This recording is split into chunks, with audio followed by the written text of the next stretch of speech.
Bonsoir. Nous sommes dans le passage Molière. Et comme vous le savez peut-être, dans ce passage et dans les années 60, il y avait une galerie de peinture qui était la galerie des situationnistes. Et cette galerie s'appelait la galerie du double doute.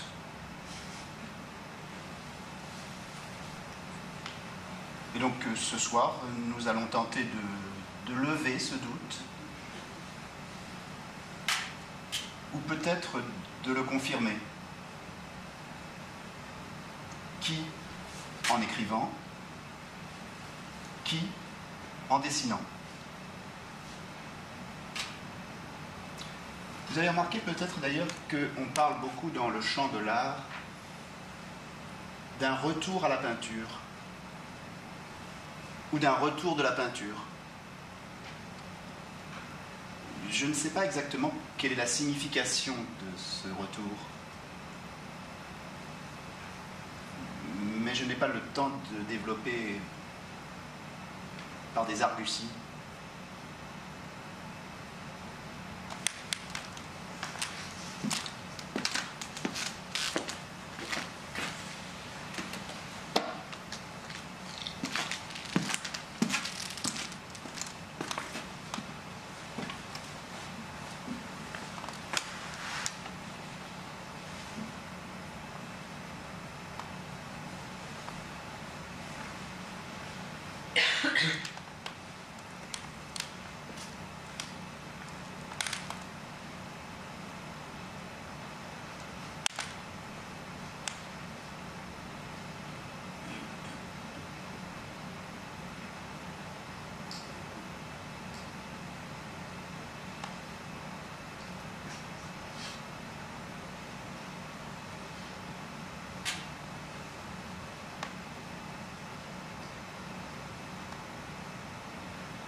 Je suis en train d'écrire un livre sur le 18e arrondissement en ce moment.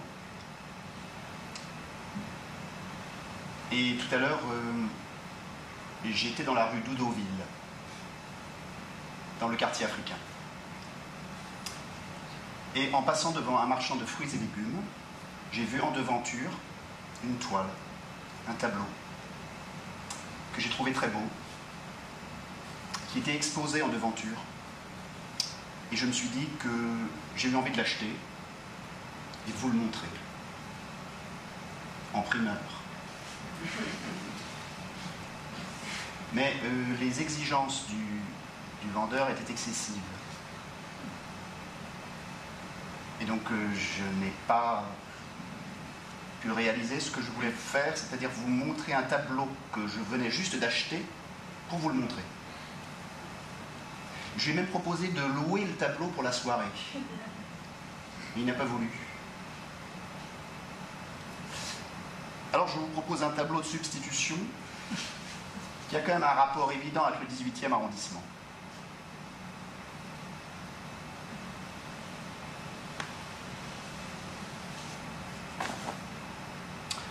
Même si vous ne voyez pas très bien, il s'agit d'un chromo représentant la basilique du Sacré-Cœur,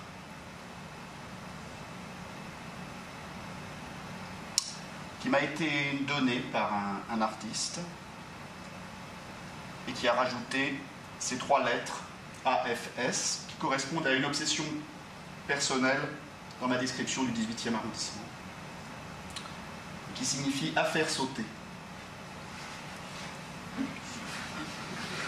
Bien que je n'ai pas l'intention de faire sauter le Sacré-Cœur, je suis sans doute, comme vous toutes et vous tous, consterné par la laideur esthétique de ce bâtiment, qui en plus se double d'une connotation politique pénible, puisque comme vous le savez, son érection se double, disons, d'un côté désagréable pour le peuple. J'espère que notre soirée sera d'une autre tonalité.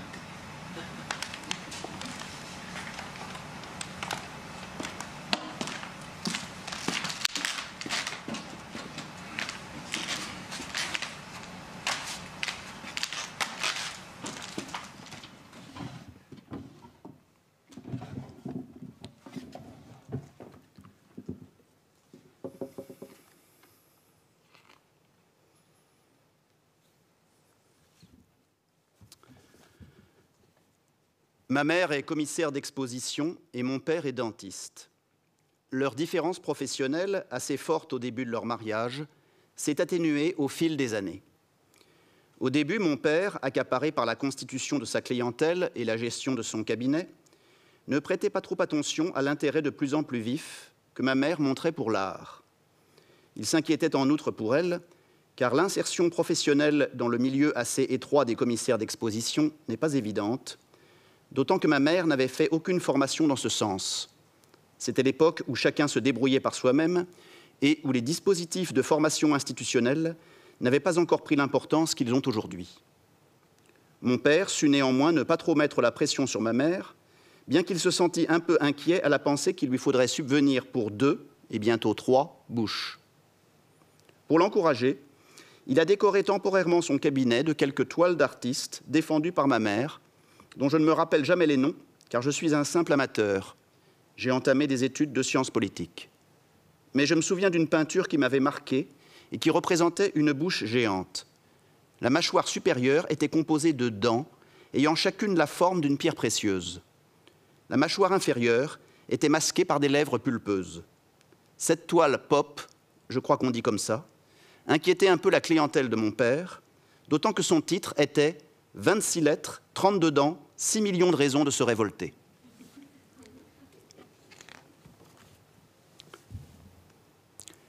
Mon père est critique d'art et ma mère est artiste.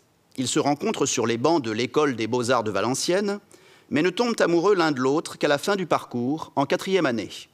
L'enseignement qui leur est prodigué les déçoit, car les professeurs sont des théoriciens qui ont peu de contact avec la réalité matérielle de la peinture.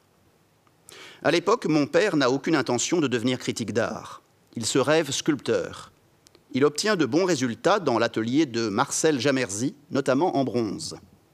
Ma mère flotte un peu, mais s'oriente après son diplôme dans une voie difficile, la théorie de la peinture de genre. Avec ma naissance, ils prennent conscience de l'obligation de persévérer dans leur être et se spécialisent.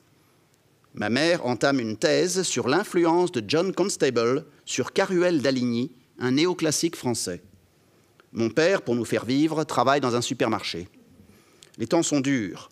Je suis élevé dans une ambiance maussade qui ne prendra fin qu'avec la séparation de mes parents. Je reste seul avec ma mère, qui, pour m'élever, prend un travail alimentaire. Curieusement, le divorce les fait évoluer dans une direction imprévue, puisqu'ils échangent en quelque sorte leur place. Ma mère abandonnera sa thèse après s'être réinscrite plusieurs fois à l'université et commence en parallèle une carrière artistique totalement éloignée des problématiques figuratives de l'école de Barbizon, puisqu'elle se lance dans la vidéo. Mon père rejoint une revue d'art en ligne, Artcrit, et sous l'influence de son nouveau compagnon, s'intéresse à la théorie du genre de la peinture. J'assiste à la métamorphose de mes parents, je me lance dans les affaires.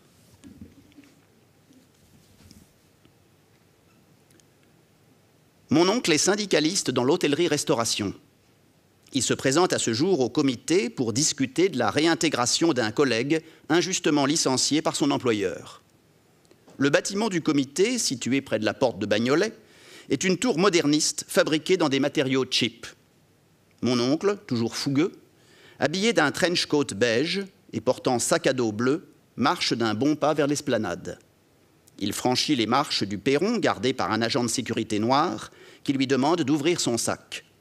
Puis il se rend dans la salle de réunion où il espère peser de tout son poids pour réintégrer le camarade et l'inciter à se syndiquer. En entrant, il est pris de vertige. Il voit accrochés au mur de la salle 3 tableaux de dimensions équivalentes, 120 par 70 cm, peints avec un réalisme élégant, mais difficile à dater. 1. Un homme vêtu d'un trench coat beige et portant sac à dos bleu se presse d'un pas fougueux vers un bâtiment. 2. une tour moderniste fabriquée dans des matériaux cheap au bas de laquelle on voit un homme gravir les marches du perron. 3.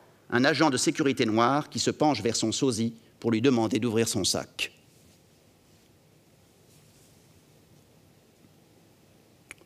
Mon fils est peintre. Il vit à Paris. Comme tous les jeunes gens de sa génération, il produit un art fortement influencé par les penseurs à la mode, ceux de l'écologie notamment. Il a d'abord commencé à faire une peinture figurative représentant des espèces animales en danger d'extinction, dans une manière expressionniste, censée interpeller le regardeur sur la situation tragique que rencontrent les loups et les abeilles. Puis, se rendant compte qu'il ne vivait pas en accord avec ses idées, qui l'auraient amené à s'installer à la campagne ou dans une ZAD, il a soudain changé de sujet et s'est mis à peindre des objets du quotidien qu'il juge représentatifs de notre époque. Un téléphone portable 5G, un ordinateur MacBook Air, ouvert sur un fond d'écran représentant l'une de ses anciennes toiles naturalistes, une paire de baskets Nike Air VaporMax orange et bleu pour femmes. Puis, traversant une seconde crise existentielle et esthétique, il en a eu assez de ces objets trop réels, trop identifiables, voués à l'obsolescence. Il s'est mis à peindre.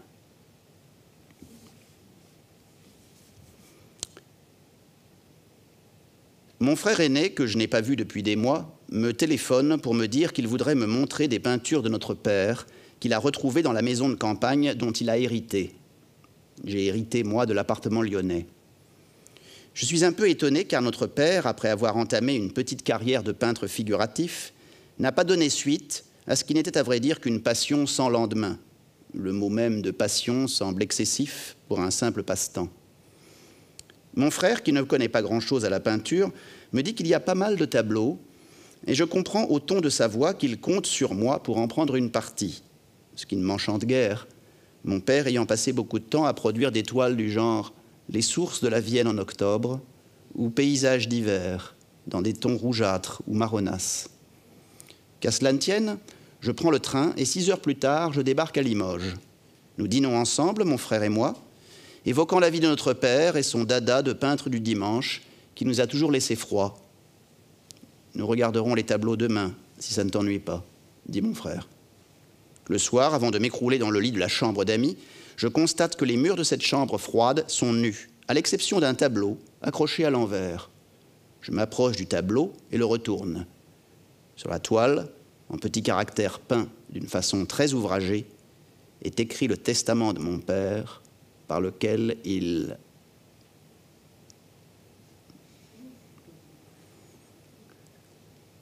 « Que voit-on sur cette toile ?» demande mon beau-frère à l'assistance.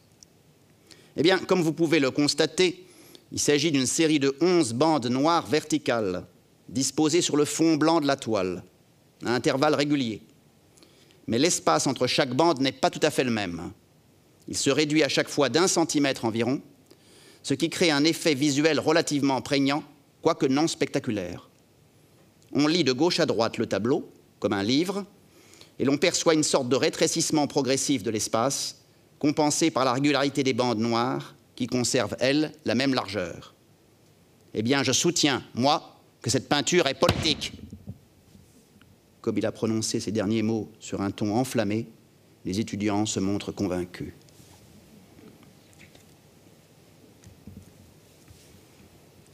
Les 2 enfants jouent au ballon, dans un bois qu'ils connaissent bien, une pinède où l'on a dégagé une petite clairière idéale pour jouer au football.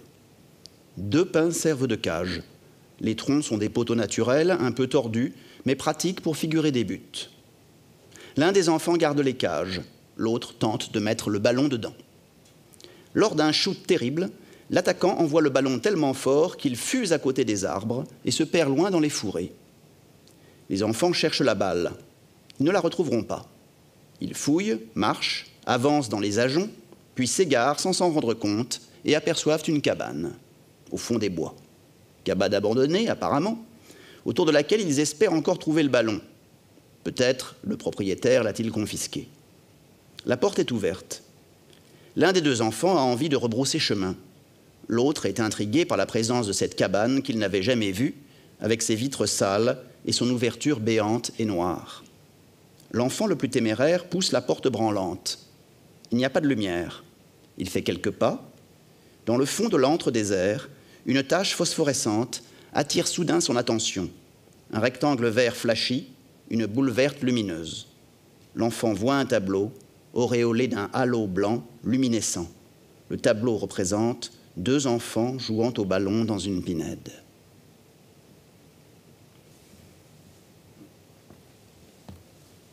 Que voit-on sur cette toile ? Demande mon beau-frère à l'assistance. Mon beau-frère est un historien d'art reconnu qui a fait sa thèse sur Georges Didier Huberman, thèse qui mêle la politique, l'histoire, la psychanalyse, l'abstraction et le modernisme. On voit un groupe d'hommes et de femmes qui manifestent leur désarroi devant la mort violente de l'un d'entre eux, tué par les forces de l'ordre, représenté au bas de la toile à droite par un soldat de l'armée gouvernementale. C'est donc une toile inscrite dans un contexte précis. Il explique le contexte de la fin du XXe siècle. Eh bien, je soutiens que cette peinture n'est pas politique. Comme il a prononcé ces mots sur un ton traînant, les étudiants ne sont pas très convaincus. Mon oncle a d'abord eu une pratique de photographie documentaire. Son style précisionniste l'amenait à faire des reportages dans sa ville, à Gondange, cité industrielle sinistrée par la crise économique. Avec l'apparition d'Internet et la possibilité de voir des images partout et tout le temps, son intérêt pour la photographie a brusquement décru.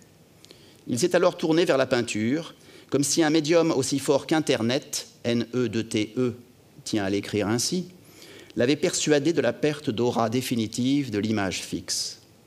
Au lieu d'aller, comme lorsqu'il était photographe, sur le motif, il s'est mis à reproduire des toiles abstraites d'après des catalogues. Il a d'abord copié des toiles de maîtres monochromistes américains en faisant du plat sur du plat au carré, disait un proche. Mais le résultat le laissait mitigé. La différence entre sa touche et le modèle restait mince. Après un séjour en hôpital psychiatrique, il peint désormais des cosplays, mais d'une façon qui n'est pas dépourvue d'ambiguïté, puisqu'il se déguise lui-même en super-héros lorsqu'il veut peindre un super-héros. Son personnage favori est Superman, qu'il reproduit assez habilement sur l'espace de la toile et auquel il associe des bulles, un peu à la manière de Roy Lichtenstein. Des messages tels que « Donald jouit » ou « Vive la sécurité sociale pour moi ». Il apporte une certaine gaieté dans l'institution, comme tous les peintres.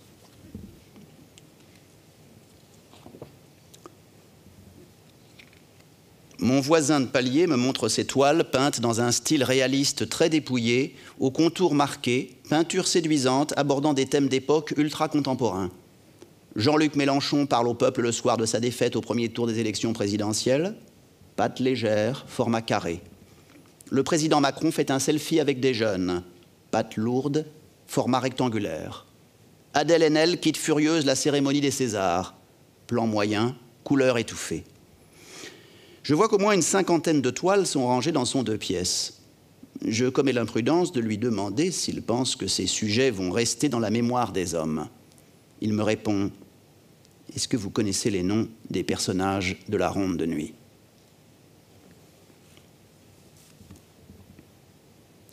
Mon neveu est commissaire-priseur. Il s'intéresse surtout à la peinture ancienne, celle du XVIIe siècle. Un jour, il reçoit à son office un homme qui se dit désireux de se débarrasser d'un ensemble de peintures ayant appartenu à un collectionneur soviétique moderniste. Connaissant mon intérêt pour cette période, mon neveu me téléphone et me communique les coordonnées du vendeur, que je joins pour qu'il me fixe un rendez-vous. Il serait plus simple que je voie les photos des tableaux sur Internet ou qu'il me les envoie sur WeTransfer, mais le vendeur me dit qu'il n'a pas de photographie des tableaux et qu'il vaut mieux les voir sur place pour évaluer leur éventuel intérêt. Je me rends quelques jours plus tard chez lui. Il habite dans une gentilhommière près de Bois-le-Roi. Il me reçoit dans son bureau rempli de toiles anciennes des écoles françaises, tchèques, russes. Il est courtois, il a l'âge de mon neveu. Il me dit qu'il va me montrer les peintures modernes, puisque c'est ce qui vous intéresse. Mais il demande de l'attendre un instant et se lève pour quitter la pièce. Pendant qu'il s'est absenté, mon regard s'est porté sur la petite pièce attenante à son bureau, juste derrière lui. la porte est entr'ouverte, et j'ai dans l'axe un miroir où je peux voir mon air perplexe, mon costume 3 pièces, ma tête fatiguée. Je me lève, passe derrière le bureau et pénètre dans la pièce qui est couverte d'un papier peint étrange et figuratif. Je m'approche des murs aux scènes peintes comme une toile de Jouy noire qui représente mon neveu dans des situations scabreuses.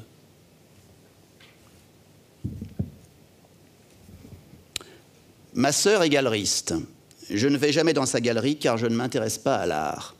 Toutefois, par respect pour elle, je lui rends une visite de courtoisie chaque année. Sa galerie est située dans un quartier central, ce qui me permet de faire des courses après ma visite. Je suis arrivé en avance, il y avait un groupe qui visitait les lieux. Les peintures exposées me déplaisaient, mais je n'ai rien dit.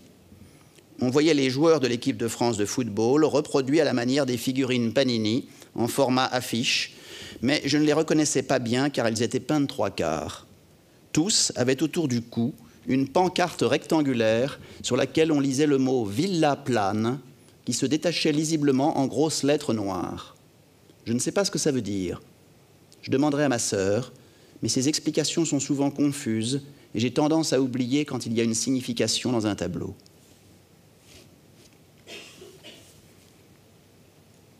Mon père, à la fin de sa vie, était devenu une sorte de clochard. Je ne voulais pas l'aider à cause d'une histoire que je n'ai pas le cœur de raconter ici. Pour passer le temps et tenter d'oublier sa miséreuse condition, il s'était mis à peindre de petites toiles très curieuses dans le genre abstrait. Je passais de temps en temps lui rendre visite dans son rez-de-chaussée de la banlieue niortaise. Il laissait traîner ses toiles un peu partout, consacrant ses maigres revenus à l'achat de toiles, de peintures et de pinceaux. Je me rappelle que lors d'une de mes dernières visites, il était en train de peindre un tableau intitulé « Pouvoir d'achat » qui représentait un groupe d'hommes en costume visitant une usine. Pour une fois, mon père avait peint des formes humaines. Mais au milieu de la toile trônait un énorme triangle rouge qui divisait le groupe humain. Je lui demandais pourquoi appeler ça « pouvoir d'achat » et il me fit une réponse énigmatique. C'est la seule toile de lui que j'ai gardée. J'ai rencontré mon ex-compagne au cours d'une soirée mondaine, au cours de laquelle nous avons discuté d'art et de notre passion commune pour des petits maîtres anciens comme Pierre-Henri de Valenciennes, néo-moderniste comme Serge Charchaune ou réaliste comme Ralston Crawford. J'étais heureux de voir qu'il y avait des artistes que les thèmes de notre époque n'excitaient pas particulièrement et qui s'intéressaient à d'autres artistes, pas forcément les plus en vue ni les plus vivants. Elle m'a donné rendez-vous quelques jours plus tard dans son atelier. Elle m'avait prévenu que son travail différait de ses goûts et des peintres dont nous avions parlé, et grâce auxquels elle m'avait séduit. Son érudition impressionnante n'avait en effet rien à voir avec ses tentatives pour peindre le Covid, 75 toiles dans un style gouttelette néo-scientifique. Au lycée, j'avais un ami original qui ne voulait pas devenir artiste, mais critique d'art. À 17 ans, il décrétait qu'un tableau est moins intéressant que le commentaire qu'on peut en faire, car la critique donne lieu à des débats, alors que la littérature ou l'art sont des objets qui plaisent ou déplaisent, et cela lui déplaisait. Je suis devenu ami avec lui le jour où son instinct critique s'est révélé d'une façon étonnante. Je le trouvais snob auparavant. C'était le jour de la traditionnelle photo de classe que nous attendions tous avec impatience, les uns parce que cela permettait de faire sauter un cours, les autres parce qu'ils aimaient bien ce rituel. Moi aussi, j'aimais bien ce rituel, et je pensais que les photos de classe constitueraient plus tard de précieux documents historiques ou sociologiques. Je suis devenu historien de la sociologie. Lorsque le photographe de l'école est arrivé et nous a demandé de nous mettre en rang pour prendre la photo, mon ami lui a demandé pourquoi on ne ferait pas plutôt appel à un peintre pour réaliser un tableau de la classe. Avec le temps, le site Copain d'avant lui a donné tort, mais l'histoire lui donnera peut-être raison. Après avoir hésité entre plusieurs styles, ma nièce s'est spécialisée dans le portrait d'artistes de sa génération. Sa peinture, plate et précise à la fois, m'enchante. Elle prend contact avec les artistes et leur explique son projet. En général, ils acceptent. Le modèle est traité de façon égalitaire, frontalement, toujours au même format, 60 par 60. Dans son atelier, où elle peint en écoutant des tubes pop et de la musique expérimentale, Elle me montre une dizaine de toiles. Je reconnais très peu de gens car je ne connais pas bien les artistes contemporains vivants. Il y en a environ 500 qui méritent d'être peints, dit-elle d'une voix laconique. Ma fille est street artist. Elle utilise Internet pour montrer ses peintures murales. Elle n'a pas de galerie et s'en passe très bien. Elle gère efficacement son site, l'enrichissant quasi quotidiennement d'images des fresques qu'elle peint çà et là sur les murs de toutes les banlieues possibles. Ces fresques, signées de ses initiales, M.D., ne sont pas visibles longtemps. Elles sont régulièrement recouvertes, soit par les autorités municipales, soit par des artistes concurrentes. Internet dure, ma peinture non, dit-elle, avec une autorité qui m'impressionne. Sa dernière réalisation, sous un tunnel près de la porte de la chapelle, fait 12 mètres sur 7 et représente une foule bigarrée dans un concert où tout le monde a l'air difforme, pris de folie et d'ivresse, bien répugnant, comme elle dit. Certaines têtes sont affublées de masques d'Halloween ou de masques prophylactiques FFP2, et le tout est peint dans un style qui oscille entre les grandes fresques populaires murales des pays pauvres et Jérôme Bosch. Je ne connais son art que par son site. Elle utilise des bombes de peinture latex Bricoman.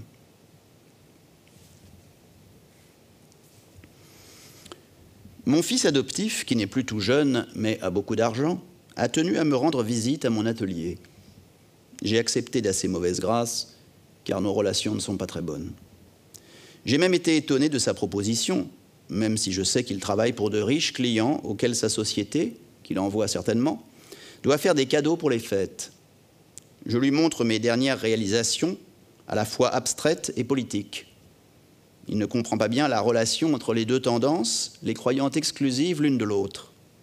À la fin de la visite, comme il semble faire son choix sur Losange atrophié, 2007, il me dit « Peux-tu me garantir que ce n'est pas de l'art pour l'art ?»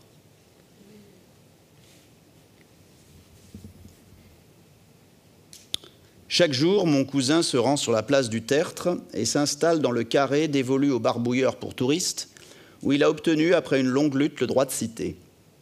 Au début, il exécutait les vues traditionnelles de la butte, dans le style que l'on connaît, et qui rencontre quelques succès auprès de millions de touristes, que la vue du Sacré-Cœur n'a jamais déçu, ni en vrai, ni en version acrylique ou aquarelle.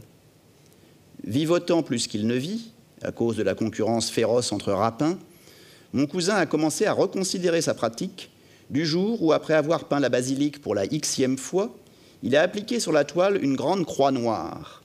À ces Montmartre barrés ont succédé des Montmartre mosquées, Montmartre ciblés, Montmartre repeints, Montmartre délabrés, qui n'ont, c'est dommage, guère trouvé d'écho auprès des touristes, ni même des habitants de la butte. Il poursuit tant bien que mal ses subtils attentats contre l'iconographie montmartroise, aux grandes dames de ses collègues, demeurés si serviles à l'égard de ce qui les fait vivre.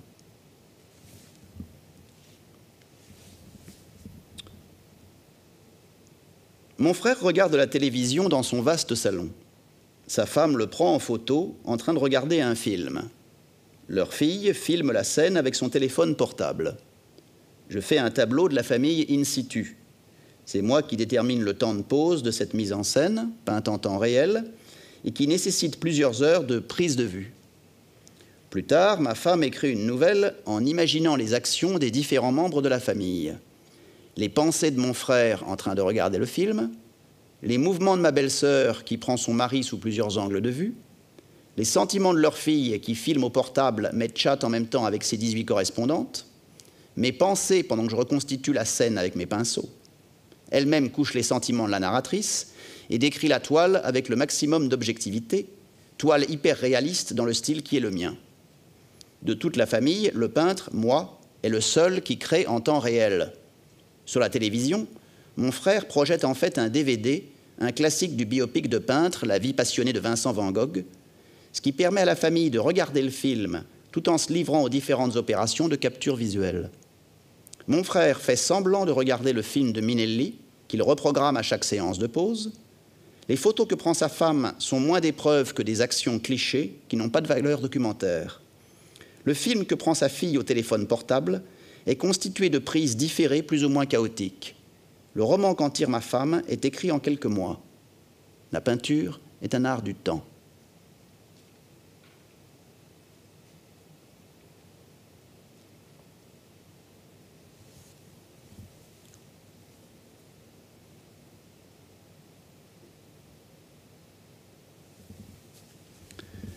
Mon frère, artiste post-conceptuel, a réalisé une centaine de toiles dans sa vie. Il n'en a gardé que 2. La première représente une femme d'un certain âge dans des tons verdâtres. La seconde ne représente rien que des motifs rectangulaires dans les mêmes tons verdâtres.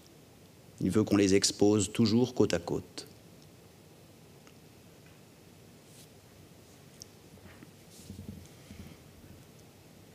Un vieux clown à la retraite a produit une centaine d'autoportraits pendant ses tournées en province, de 1953 à 2003.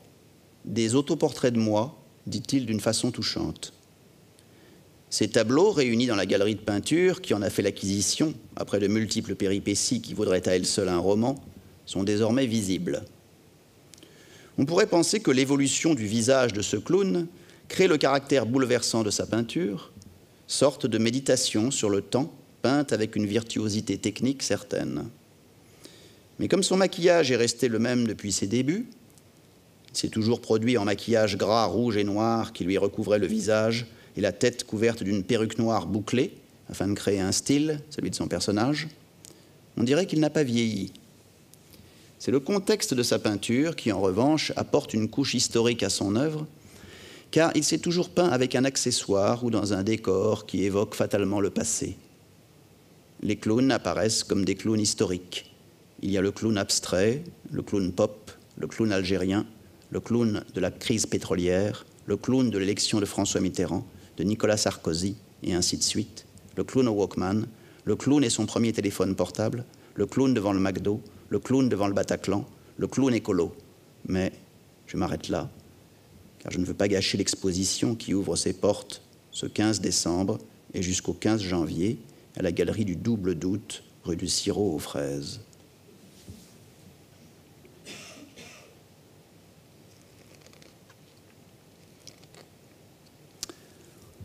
À l'avenir, lorsque la société sera redevenue plus humaine et plus juste, le président de la République demandera qu'on remplace la photo officielle par une toile à l'huile comme autrefois. Cette régression apparente, le dernier chef d'État français à avoir été peint fut Napoléon III en 1852, sera en fait un progrès qui signifiera qu'on prend désormais le temps d'écouter les citoyens et de vivre sans pression trop forte, comme on peint une toile. En outre, il n'y aura pas un portrait officiel, mais plusieurs, effectués par des peintres au style tout à fait différent. Il y aura plusieurs présidents.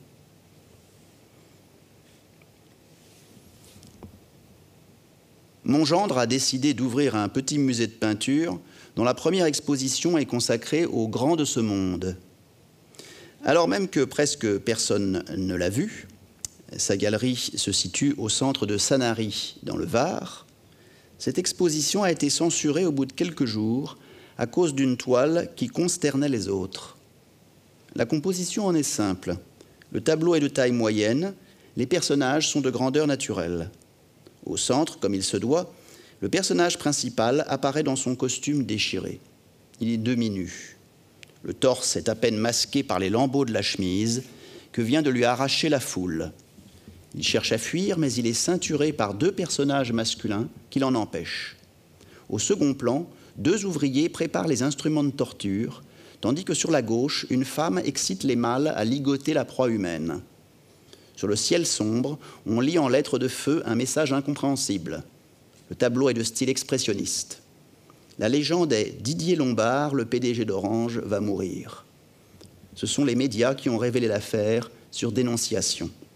Mon gendre a averti l'artiste, l'exposition reste fermée jusqu'à nouvel ordre.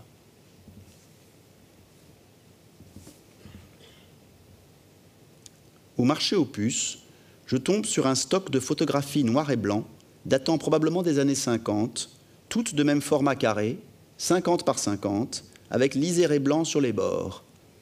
Elles sont d'excellente qualité.